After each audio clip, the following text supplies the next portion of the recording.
Lo escuchaba el amigo Lewandowski hablando de Máximo Paz y citaba a Lingiardi como único...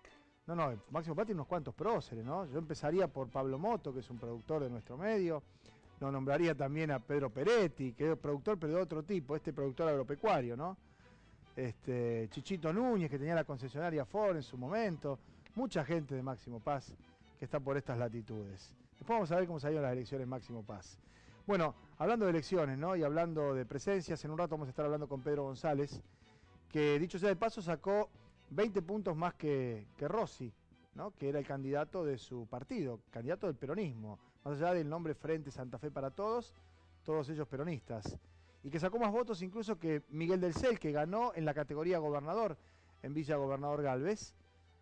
Sacó unos miles de votos más Pedro González, que superó el 44-45% de los sufragios. De manera tal que me parece que vale la pena hablar con un dirigente del peronismo de toda la vida, del peronismo cuando el peronismo era el peronismo de Perón, del peronismo cuando el peronismo, sin dejar de ser el peronismo de Perón, además era el peronismo de Menem, después vino el peronismo de Duhalde, después vino el peronismo de Kirchner, y vamos a ver cuántos peronismos más vienen, y en el medio de eso con las realidades provinciales, ¿no? El reutemismo, ¿qué es el reutemismo? Si es una categoría del peronismo o paralela o que lo excede, que lo contuvo, que lo hizo ganar las elecciones a Reutemann.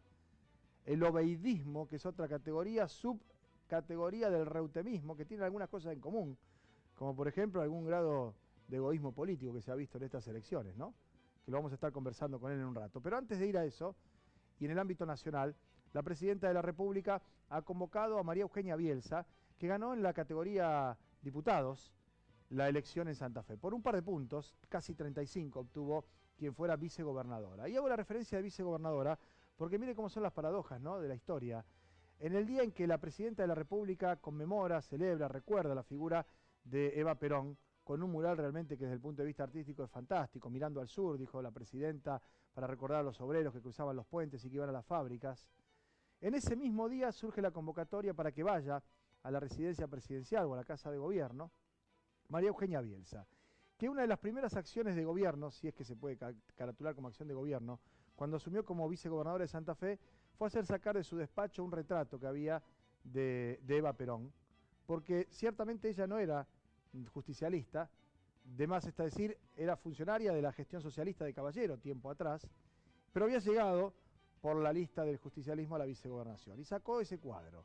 Y el acto de desagravio, para decirlo de algún modo, a ese episodio, lo protagonizaba como presidente del partido tiempo después Norberto Nicotra, que hoy es el primer diputado electo por el PRO. Mire cómo son las cosas, ¿no? El desagravio al acto de quitar un cuadro de Eva Perón del despacho del Senado de la provincia lo encabezaba Nicotra como presidente del PJ, hoy con Macri, con la lista de Miguel del Cel con el PRO. Y quien va hoy a Buenos Aires a acompañar a la Presidenta y ver cómo se reestructura, se organiza el peronismo, por lo menos esta es una de las expectativas. La era post-reutemista, post-Rossi, vaya a saber qué cosa más, es María Eugenia Bielsa, que mandó aquella vez a descolgar el cuadro. Esto es lo que tiene también el peronismo, diría yo, casi rayano en el realismo mágico, ¿no? Porque claro, más de uno se preguntará, ¿y Perotti dónde está? ¿Y por qué no lo llama Perotti si el primer candidato a diputado nacional es Perotti? Y si porque además en alguna oportunidad pensaron que Perotti debió ser el candidato. Y le voy a contar algo que seguramente va a traer cola y que es pasible de intento de desmentida, si es que quienes participaron de esos encuentros tienen el ánimo como para efectivamente relatar esta historia. Habían pasado horas nada más de la interna abierta en la provincia de Santa Fe, que había consagrado a Agustín Rossi como candidato para esa instancia, para esta elección que pasó el domingo pasado. Y en la Casa Rosada le dijeron a Rossi que había datos, números y elementos que mostraban que era prácticamente imposible, virtualmente imposible que ganara la gobernación. Y hasta hubo una sugerencia de que si Rossi declinaba su candidatura podía incluso participar en el Armado Nacional con listas de diputados, con las dependencias nacionales públicas que hay aquí, haciendo pesar su opinión. Rossi dijo que él había tomado el compromiso con la militancia, con la gente, de recorrer la provincia para una elección y que era el candidato elegido por los peronistas de Santa Fe en su mayoría y que iba a seguir adelante con su candidatura. La gente que lo convocó en los principales despachos de la Casa Rosada le señalaron la puerta y por ahí se fue Agustín Rossi. Y después vino lo que vino, o en todo caso no vinieron los que iban a venir. La presidenta llegó a Santa Fe solamente 4 o 5 días antes, una sola visita. 4 o 5 días antes y para tratar de aplacar lo que venía del socialismo, con ese mensaje que por ahí se le volvió en contra, cuando dijo que los santafesinos crecieron menos, Santa Fe creció menos que el resto del país. Y alguno capaz que se ofendió y se corrieron los votos de Rossi y del CEL, pero eso no alcanza para explicar por qué Rossi saca 20 puntos menos que la suma del peronismo en la interna. Pero es un dato como para tener en cuenta, ¿no? Veremos qué pasa con el peronismo, que va a tener mayoría en ambas cámaras parlamentarias.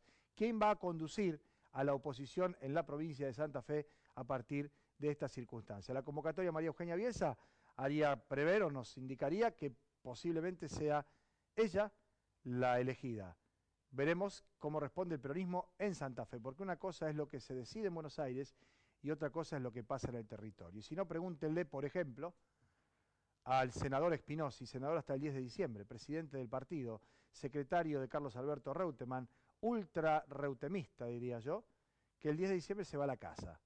Porque entre otros efectos no deseados de la candidatura de Del Cel, estuvo la que la gente del general López terminara votando a un candidato que no ganó, pero que era de Del Cel, que sacó 12 puntos, que es bastante más de lo que le faltó a Espinosi para retener su banca. Una cucharada de su propia medicina.